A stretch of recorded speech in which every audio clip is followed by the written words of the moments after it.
Hey guys, this lesson today is going to be about slope and defining what slope is. So you definitely are going to want to take some notes on slope.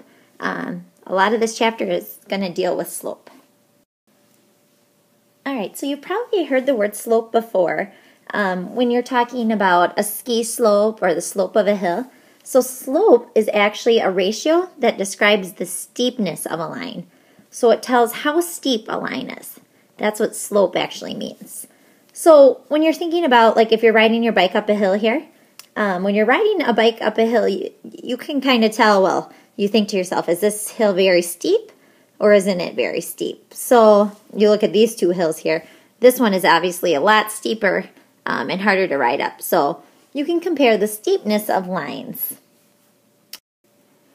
Okay, so you can also see slope when you're talking about stairs. So if you kind of look what I'm tracing here, this is like a set of stairs. And if you want to measure how steep a set of stairs is, this is what people do in real life. They measure how much the rise is in the stair, like how much are you going up, and then what's the run of the stairs.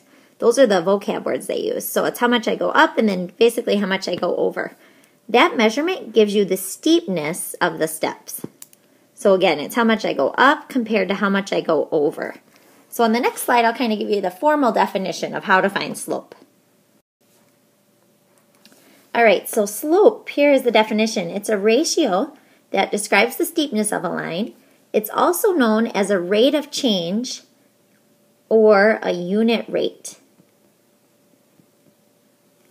Okay, so it's known as a rate of change, how much something's changing, and a unit rate. So to find the slope of a line, what you actually do is you need to find the rise over the run. So like I showed you on those stairs, you need to figure out, well, how much do I go up and how much do I go over? That's how you find the steepness. So if you look at this line over here, I have 2 points and I can see this line has some steepness. I want to know how steep it is. So what you do is you pick any 2 points on the line and you figure out how much do I go up between those points and then how much do I go over. So again, how much did I go up and then how much did I go over? And we're going to always refer to that as rise over run. So this is super important. I put a star by that in my notes. It's rise over run. Another way that you're going to see slope described is as a change in y over change in x. Now I kind of want to explain that real quick. So if you look at the y-axis here, that's the up and down, right? I want to know how much did it change between points. How much did I go up or how much did I go down? So that's why it's called the change in the y. And then it says change in x. Well, the x-axis is going across. So that's like how much I went over. Again, so that's why it's called rise over run or change in y over change in x. So we have some examples where I'll show you how you can actually find the slope of a line. Okay, so if I look at this first line here, I want to find a way to tell how steep it is. I can see it's pretty steep. It's going up at a good angle. So I want to know exactly how steep it is. So I'm going to be writing that as a ratio. So what you can do is you pick any 2 points. I'm going to take these 2 points because they're nice points on the line. And you want to figure out, well, how much do you go up between those 2 points? That's called the rise. And how much do you go over between those 2 points? That's called the run. Okay, so what I'm going to do is I'm going to count how much am I going up.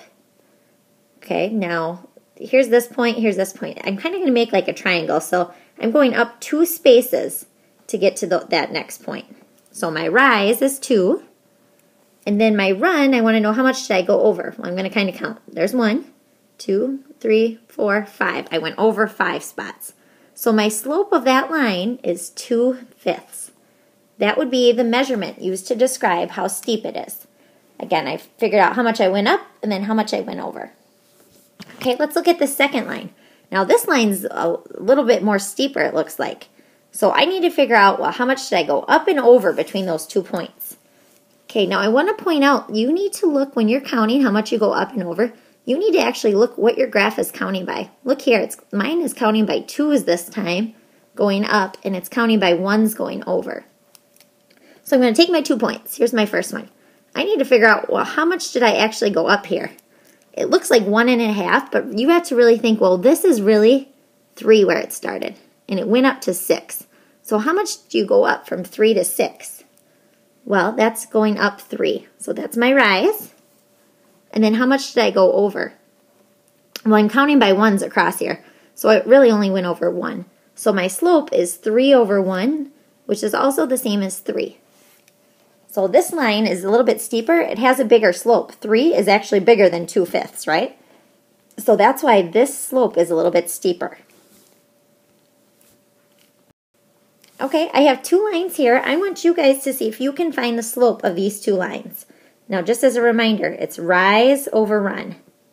Okay, so I want you to push pause, and I want you to see if you can find the slope of these 2 lines. Push play when you're ready to see the answers.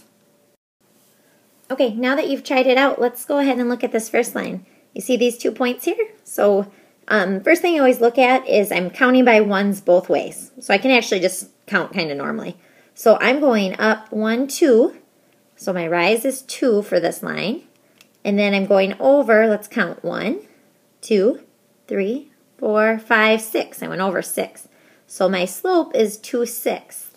Now you could simplify that to 1/3 if you wanted as well. That's the same thing. Okay, so that slope is 2/6 or 1/3.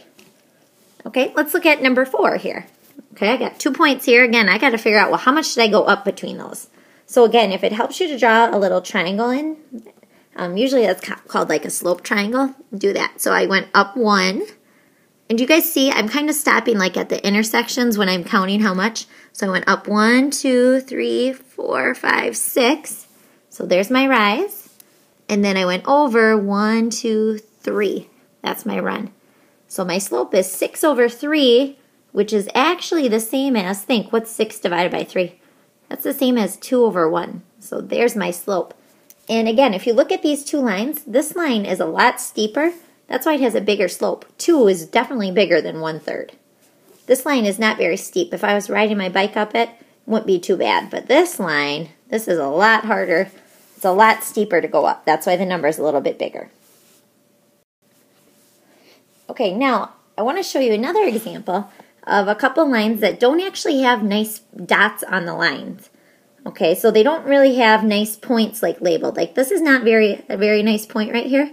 But look at this one. You see this one, how it crosses right at an intersection? That's a nice point. You can actually put a dot there. I see another nice point here. You can put a dot there. Another nice point there. So if there's not any points on the line, you just need to draw them in where there's some nice spots. So here's a nice one that crosses. Here's a nice one. There's a nice one. There's a nice one. Okay, so I have a bunch of points. Now you can pick any points that you want on the line to find the slope. And I'm going to give you a good example here. So let's say I take these 2. Okay, and I want to find the slope between those 2 lines. So I'm just going to grab a different color here. So I need to count, well, how much do I go up? So, and again, I'm just counting by ones here. So I'm going up 1, and then I went over 1, 2. So my slope is 1/2. I went up 1, over 2. Now, what do you think would happen if I would have chose these 2 points? The 2 ones I just highlighted in green. Well, let's actually see. So I'm going to go up 1, 2, 3. I'm just going to write that. And my run is 1, 2, 3, 4, 5, 6. Now, right now, these look a little bit different, but they're actually equal to each other. Think if you simplified this one. If I divide by 3, that actually gives me 1/2. These slopes are actually equal. So it doesn't matter what 2 points you choose on the line. It's going to be the same steepness throughout the whole line. So you can choose any point you want. Okay, I want you to look at letter B, see if you can find some nice points, and see if you can count what the slope is. So push pause and please try that out. Okay, now that you've tried it, I'm going to show you where a couple nice points are. Here's a nice one. Looks like here's the next nice one. So those are the 2 I would use. So let's see how much I go up. Now, you might want to look real quick, guys. It's actually counting by ones because this is 1, 2, 3, 4, going across 2, 0, 1, 2. So it is counting by ones. So I'm going to see I go up 1, 2, 3. So there's my rise, and I went over 1. So my slope of that line is 3 over 1. And again, this one's a lot steeper because 3, that's a lot bigger than 1/2. So line B is actually steeper. All right, so I went over quite a few examples about slope and how you find slope. If you're still confused about slope or how to find slope or how to count it out, please go back and watch a few of the examples again. Just watch me do one of them over again. So again, if you're confused, go back, watch a couple more examples.